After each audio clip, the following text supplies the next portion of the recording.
والعاقبة للمتقين والصلاة والسلام على رسوله سيد المرسلين وعلى آله وصحابه أجمعين أما بعد أعوذ بالله من الشيطان الرجيم بسم الله الرحمن الرحيم سبحان الذي أسرى بعبده ليلا من المسجد الحرام إلى المسجد الأقصى الذي باركنا حوله لنريه من آياتنا إنه هو السميع البصير آمنت بالله صدق الله مولانا العظيم وبلغنا رسوله نبي الأمين الكريم ونحن على ذلك لمن الشاهدين والشاكرين والحمد لله رب العالمين بارگاہ رسالت باب میں ہدیۃ الشریف اللهم صل على سيدنا وعلى آل سيدنا مولانا محمد وسلم صلاة وسلام عليك يا رسول الله صلى الله تعالى عليه وسلم.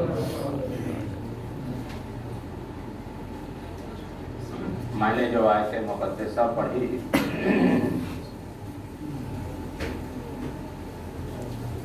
یہ بہت مشہور ہے.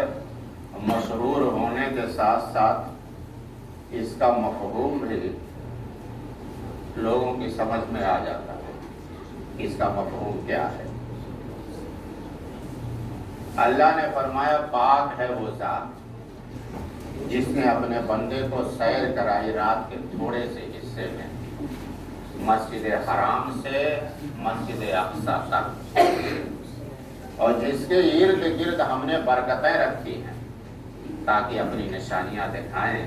بے شک اللہ سنتا اور جانتا ہے.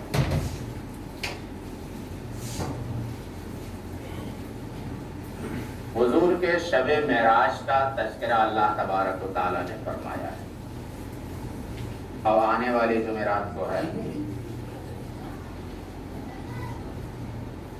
جیسے پچھلے جمعہ میں نے حضرت سلمان فارسی کی روایت بتایا کہ جو شب معراج کی رات اور دن میں، رات میں عبادت اور دن میں روزہ رکھتا ہے، 100 سال کی عبادت اور روزے کا ثواب ملتا ہے. تو آپ جمعہ کو روزہ رکھیں اور جمعرات کو رات میں عبادت، یہ آنے والی جمعرات کو ہے. تو اللہ نے فرمایا پاک ہے وہ ذات جس نے اپنے بندے کو سیر کرائی مسجد حرام سے مسجد اقصی تک.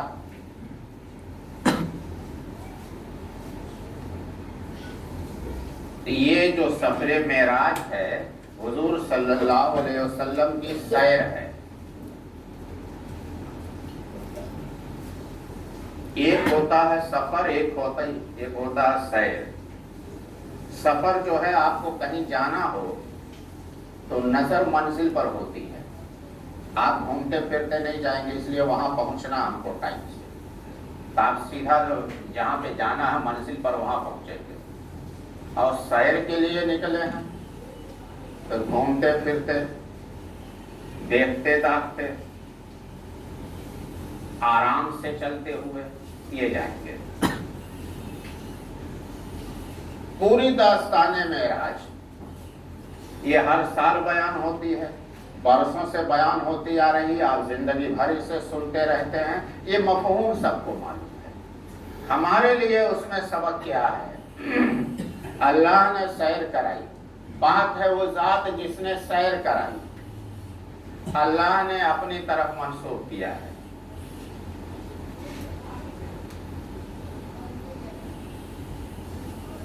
یہ نہیں کہ حضور پہلے سے تیار تھے. حضور فرماتے میں سو رہا تھا. اور کہاں پہ سو رہا تھا؟ کہاں؟ بہن کے گھر میں سو رہا تھا. حضور کے کتنی بہن ہیں؟ چچا زاد بہن تھی. حضور کے نہ کوئی بہن ہے نہ بھائی ہے، سگا نہیں ہے کوئی. اپنی چچا زاد بہن یعنی حضرت علی کی وہ بہن تھی، ام ہانی کے گھر فرما رہے میں تو سو رہا تھا. جبرائیل وہاں آئے،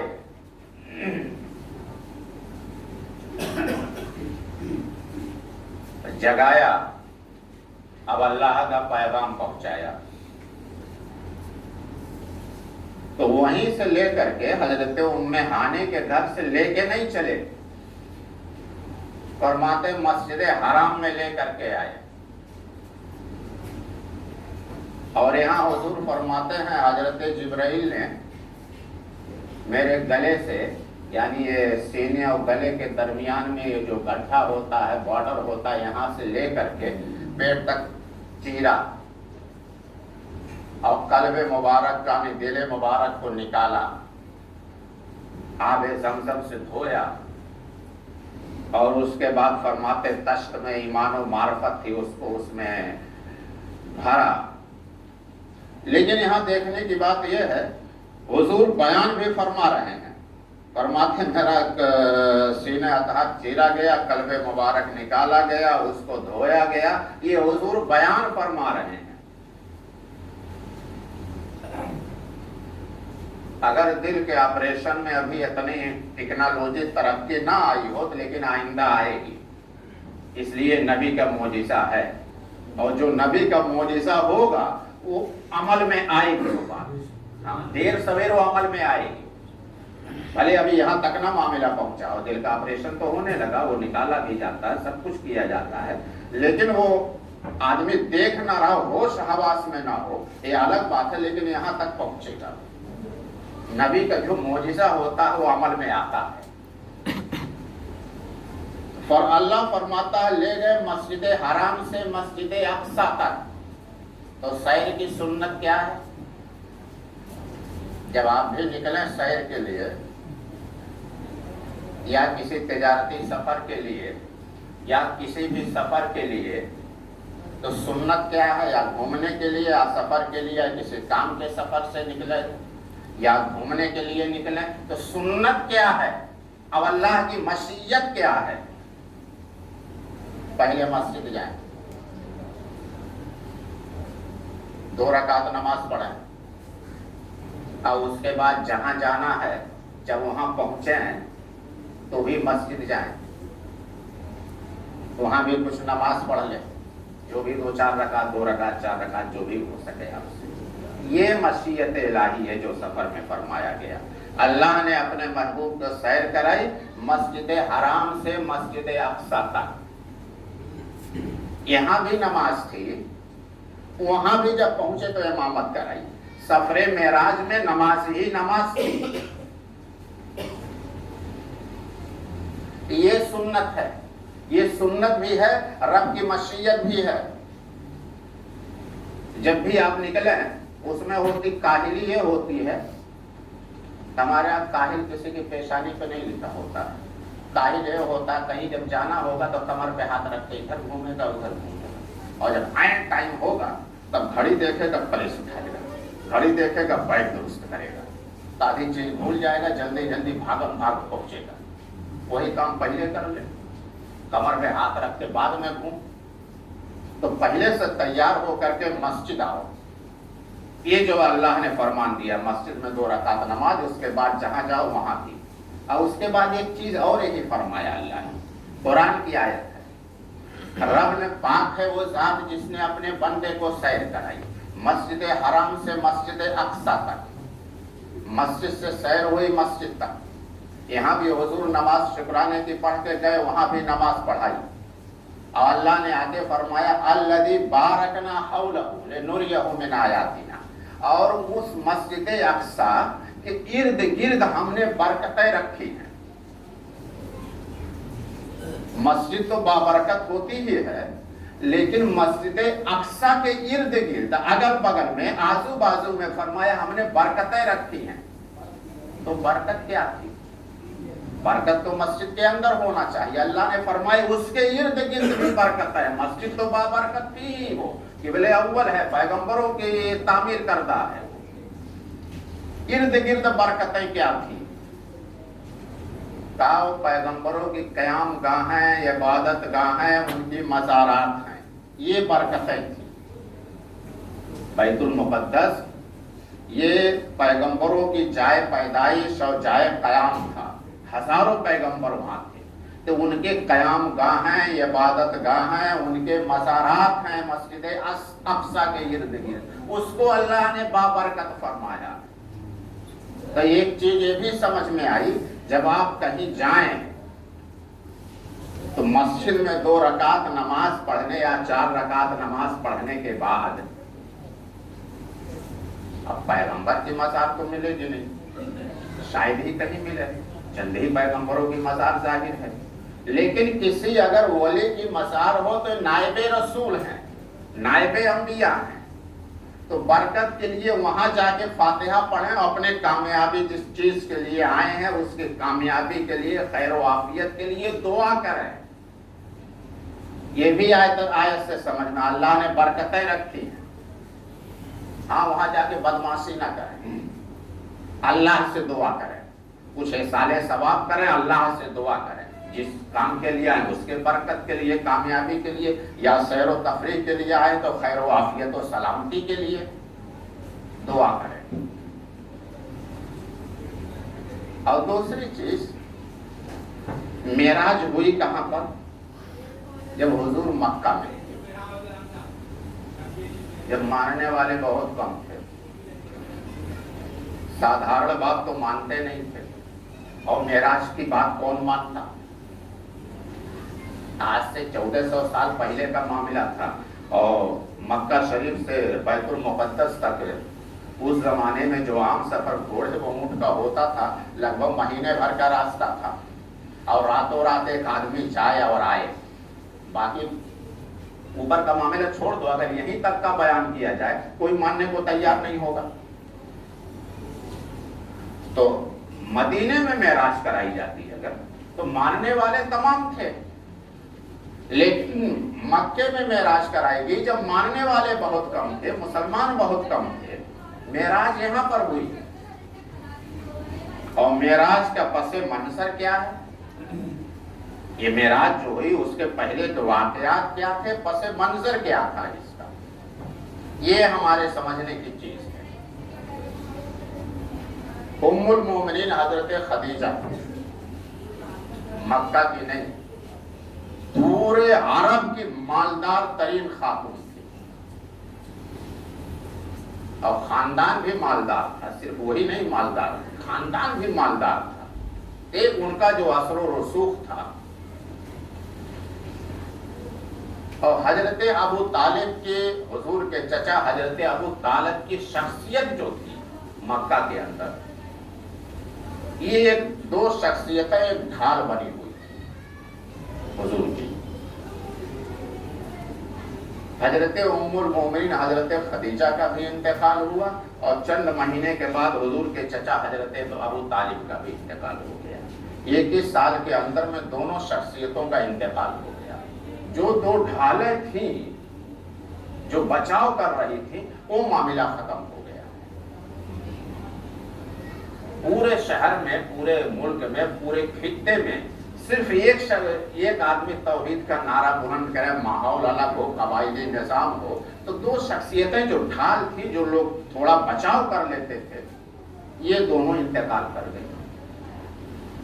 معاملہ ظلم و ستم کا اور زیادہ بڑھ گیا، جو ان کی وجہ سے کچھ تھوڑا سا کم تھا، یہ اور زیادہ بڑھ گیا۔ اب کوئی شخصیت بیچ میں کھڑی ہونے والی نہیں تھی۔ حضور اس سے پریشان ہو کر کے طائف کی طرف گئے۔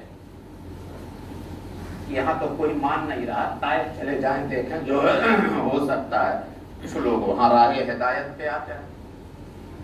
طائف جب پہنچے تو وہاں پتھراؤ ہو گیا، اور زبردست آپ کے اوپر پتھراؤ ہوا۔ تو حضور آ کر کے رات میں اسی پریشانی میں، ٹینشن میں، غم میں سو گئے۔ جو دو شخصیتیں ڈھال بنی ہوئی تھی وہ انتقال ہو گئی۔ اور اس کے بعد اس زمانے میں تانا بازی، بائیکاٹ،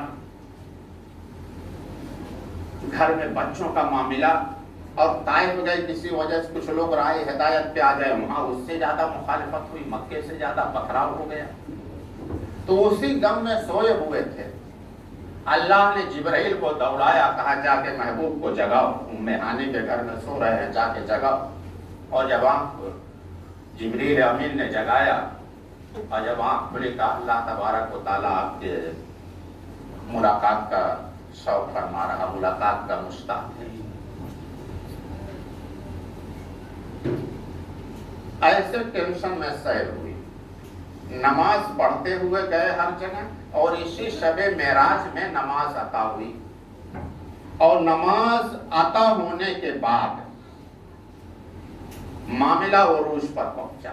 دھیرے دھیرے جب نماز عطا ہوئی، جو پریشانیاں تھیں، جو ظلم و ستم تھا، جو لوگ راہ ہدایت پہ نہیں آ رہے تھے، جو مسلمان پسے ہوئے تھے، جو اس رات نماز عطا ہوئی، تو نماز ملنے کے بعد جب نماز کی پابندی ہوئی تو اس سے برکت سے دھیرے طاقت آنے لگی، افرادی طاقت بھی آنے لگی اور مالی طاقت بھی آنے لگی، دونوں چیزیں بڑھنے لگی۔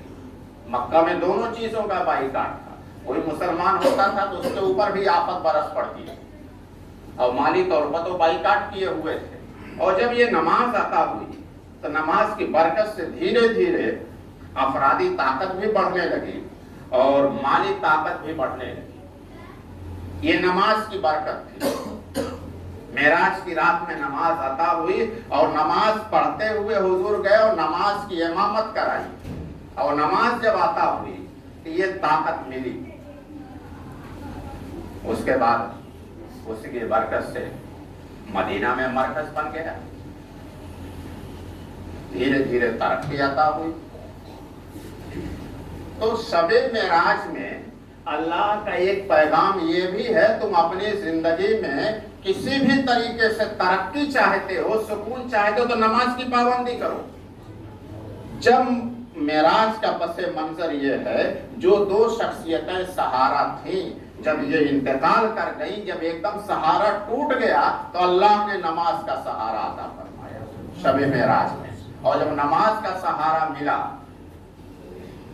تو افرادی طاقت اور مالی طاقت دونوں بڑھی، اور اللہ نے بھی فرمایا ہے، یا ایھا الذین آمنوا استعینوا بالصبر والصلاۃ، یہ ایمان والوں مدد چاہو صبر سے اور نماز سے۔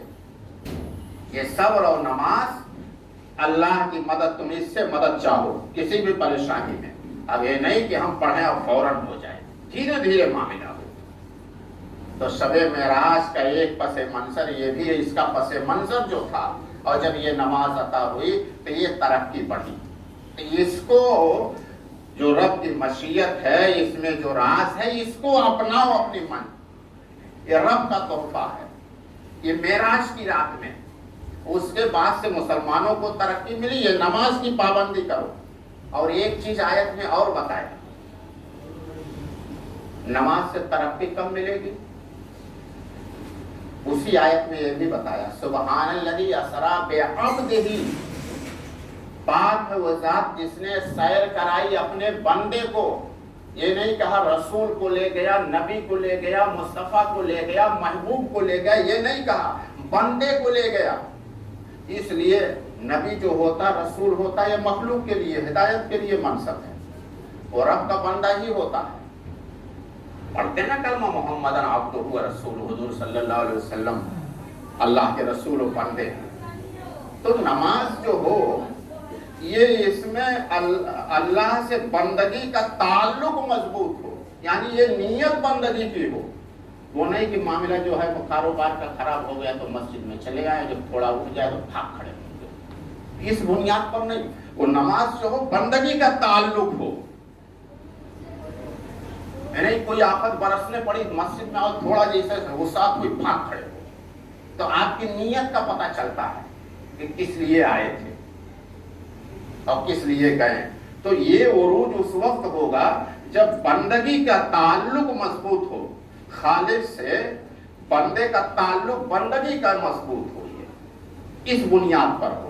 اللہ تبارک و تعالیٰ اسے ہمیں سمجھنے اور عمل کرنے اور اس رات کے اور اس مہینے کے فیوز و برکات سے ہمیں مالا مال فرمائے۔ آنے والی جمعرات کو شب معراج ہے، رات میں عبادت کا اہتمام کریں اور دن میں جمعہ کو روزہ رکھنے کا اہتمام کریں۔ جن لوگوں نے سنتیں نہ پڑھی ہوں وہ آئیں۔